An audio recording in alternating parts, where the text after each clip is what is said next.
Hi, I'm Elsie, and today we are doing all of the suggested looks from the r.e.m Beauty Ozdust palette. If you have not seen this palette, it is so perfect. There's such a good mix of glitters and mattes in this.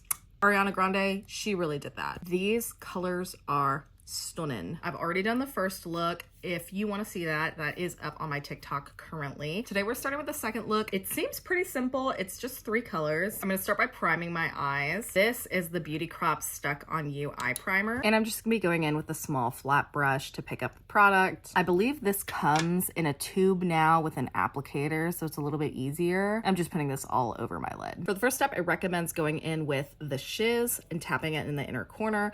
It's this beautiful silvery color. And I'm just going in with a small fluffy brush. This is the Morphe M506. And we are tapping this into our inner corner. Always clean my brush. For the second step, it suggests using Swankified and blending it from the middle to the outer lid. Swankified is this gorgeous blue shade. It is so pretty. And this is the, I think it said China Bee Miami shadow brush that I'm using to pick this color up. This is one of my favorite shades in the palette. It is so pretty and so ethereal. I'm kind of blending it into the Shiz just because I really want to build up that color, so I am just tapping this in. This look is giving very vintage 60s so far. For the third step and the last step, it recommends blending Ozdust into the crease. Ozdust is this gorgeous cool tone brown, and I'm just going back in with that same small Morphe brush. The names of these colors are so cute. Just to give this a more precise blend, I'm actually taking this little brush cleaner, just dusting off most of the color that's on here, going in with it clean, and then blending out the top part of my crease. This is just going to perfect the blend a little bit without adding any additional pigment. And then once I have it the way that I like it, I'm going to take an even smaller brush, and I'm adding just a little bit more color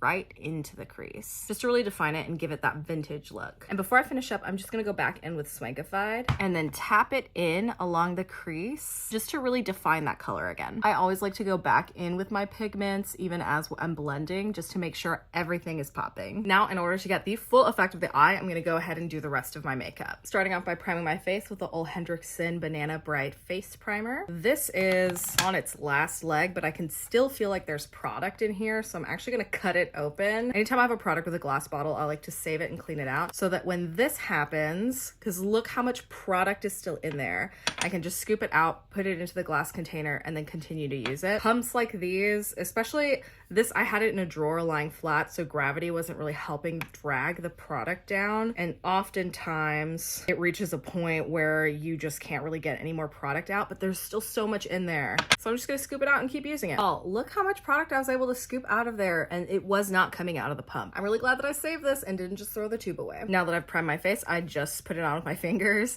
I'm gonna go ahead and do my eyebrows, and I'm just using the Got To Be gelled. This is the spiking wax. I am trying to avoid using my favorite brow gel right now because I'm running low on it, and until I use my other brow products, I cannot justify buying more.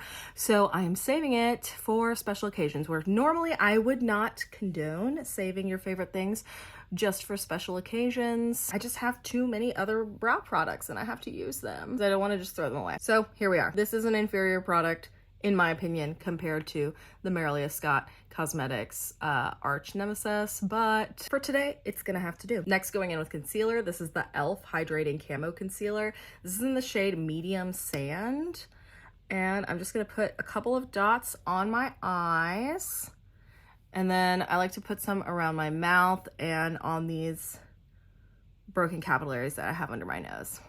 It's to help with the hyperpigmentation that I have around my mouth as well. The trick to adding coverage to your concealer is to let that ish cook on your face. Let it sit, let it dry up. You want to find that happy medium between where it's dry enough to sort of build up the coverage, but not being too dry that it looks super cakey on your face.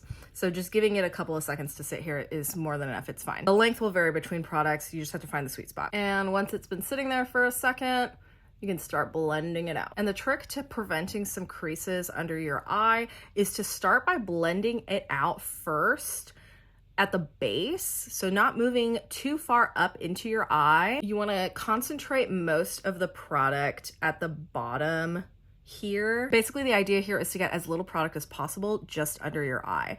The least product that's in a spot, the less likely it is to cake and crease and things like that. And because we've let the concealer sit on our face and build up, it's really gonna take less product anyway. And just same thing on this side. Start by blending it out downward first, and then slowly moving up with just a little bit of product. And then I like to take whatever's left on my brush and just kind of put it in any place that I would do highlighting contour. So on the bridge of my nose and sort of in between my eyebrows and on my forehead. And then again, just kind of bringing it down into my cheeks, any of the excess product that's at the base here. And then for foundation, I'm just going in with this KVD, I think it's called Shake or something. I don't think they even make this anymore, but it is the medium 54.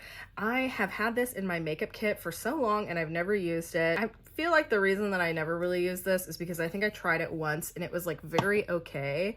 There's nothing wrong with it. It just didn't like wow me, and I had other foundations at the time that I preferred. Plus, I feel like the color isn't a perfect match, but it's pretty close to where I'm not gonna let it go to waste. I'm just gonna use it. And I started by putting the product directly on my cheeks. This is where I want the most coverage because I have so many acne scars on my cheeks.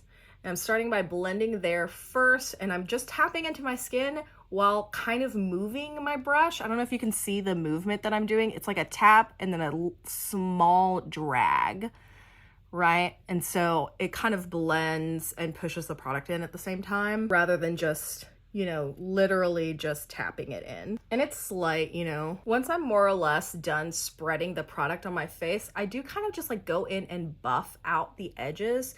So basically like around my hairline, around my jaw, and basically anywhere where the concealer and the foundation come to meet.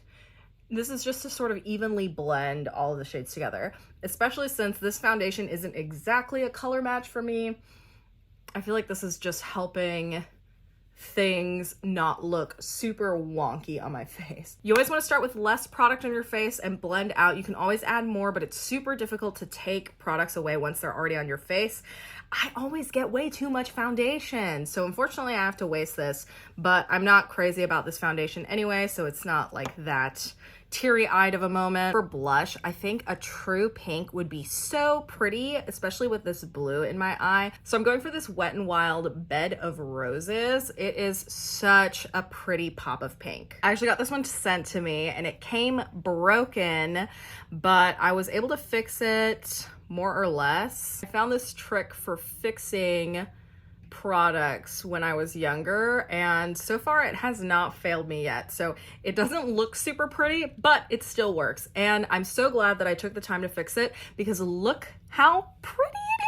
It's so cute. If you're interested in learning how to fix your pressed colors when they're broken, just let me know, drop a comment, and I'll make a separate video on how I fix this one. Always got to put it on the nose too. That pink is adorable, and I'm obsessed with these Wet n Wild blushes. They're so pretty, so pigmented, and so affordable. I have these in so many different colors. To add a little bit of contour, I am going in with my Park Avenue Princess Tarte palette. This is my favorite contouring palette, and I always lean into the Princess Cut shade just because it's the coolest shade in here. And if you know, you know, but contouring with a cool tone shade is really gonna make the chisel on your face pop off a lot more than like using a more like warm bronzer color. And the reason for that is that cooler shades actually mimic shadows a little bit better. So that's why you definitely want to be using, or at least a cooler shade when you're contouring, unless you're just truly just trying to add some color into your face, which is pretty too. With makeup, there's really no rules, so if you think it looks good, then it probably does. That's it, we're done with that. Moving on to the next step. I'm feeling in my bones that highlighter is coming back, and I'm just speaking that into reality because I absolutely love a glittery highlighter. I love it. I am not about the clean girl aesthetic. I love the more the merrier on my face. These colors need to mingle and be happy. So I think a little bit of a glittery blue highlighter would be so cute to finish off this look. So I am going in with this KVD Metal Crush. I'm not really sure how you say this name. Stephanic, I think is how it's said, but it is the prettiest shimmery blue color. I think if we all collectively decide to go back to glittery highlighters, we'll all be better for it. Why would you not want glitter all over your face? I don't understand that. Like, I get wanting a natural look, but at the point that I'm literally wearing blue eyeshadow on my lids, we have missed the exit for natural long ago. So we might as well lean into it. Okay, next I'm gonna just fill in my eyebrows a little bit. I actually don't know what this pencil is. I've had it for long enough that the branding has actually like wiped away from it, but it is a drugstore brand. I'm just not sure which one. I like don't even know what shade this is in. This is like truly bare. I'm actually not gonna line my lips. I'm gonna use this ColourPop. It's a blotted lip or like a blurred lip.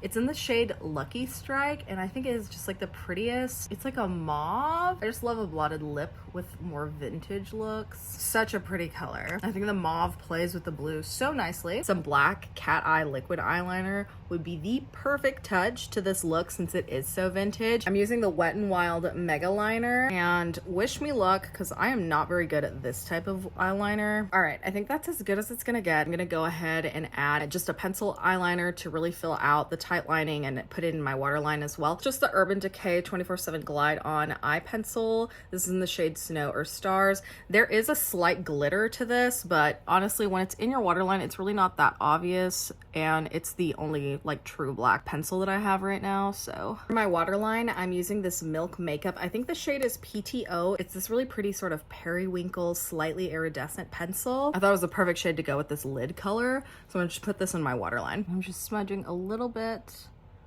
on my lower lash line too. That's such a pretty shade. It is honestly perfect for this lid color. It just occurred to me that I never put pressed powder on my under eyes. Oh my god, I pulled it out and then I just totally forgot about it. Skip to the next step. So I am just gonna use a tapered small brush and pick up a little bit of this product, tap it out into the lid and onto the back of my hand, and then roll it into place. For the second layer, just kind of dust it and pat it in, the way it gets exactly where it needs to go. Same thing for the other eye, tapping it off, putting a little bit on the back of my hand.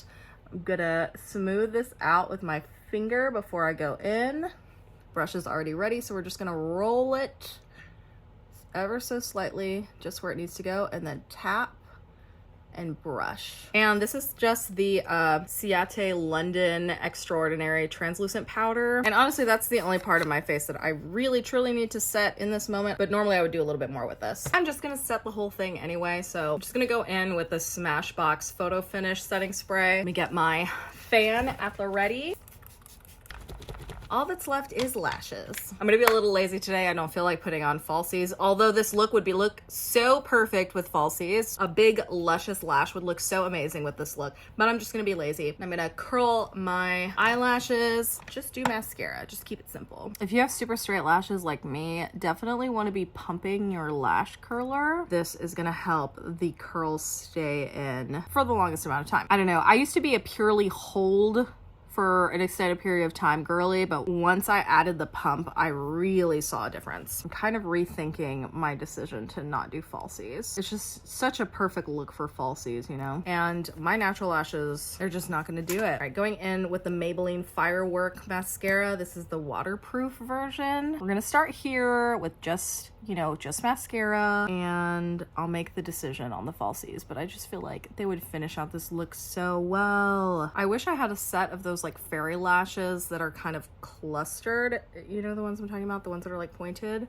That would be perfect. If I had one of those, like that would make my decision for me, but I do not have a set right now. Okay, so I don't have any of those like super clustery ones, but I found ones that are like pretty close. Decision made, I'm gonna go with the eyelashes. Once this has been sitting for a second, just to get tacky, I like to go underneath the lashes first, as if you're like putting on the clusters, you know? And this is just to get the placement right, to see where more or less it's gonna go, so it's not too far one way or the other.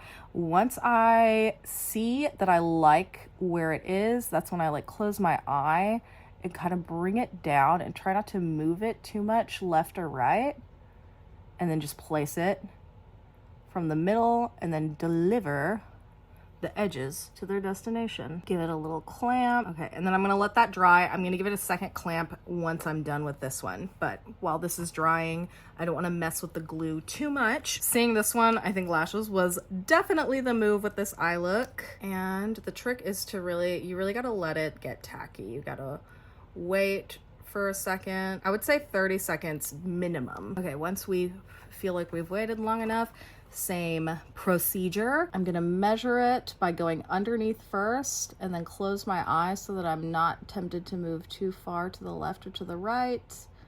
Put it down right in the center. And then I'm just gonna bring these to where they need to go. Yeah, oh my God, the lashes really made the look. I'm glad I did the lashes. No regrets here. And we are all done. This is the full look using the suggested looks from the r.e.m Beauty Ozdust palette. I love this palette so far. It has served nothing but looks. I really love this and I'm super excited to try the last one. If you like this look, make sure to like and comment to let me know, and make sure you're subscribed to see look number 3. Thank you so much for watching. Catch you in the next one.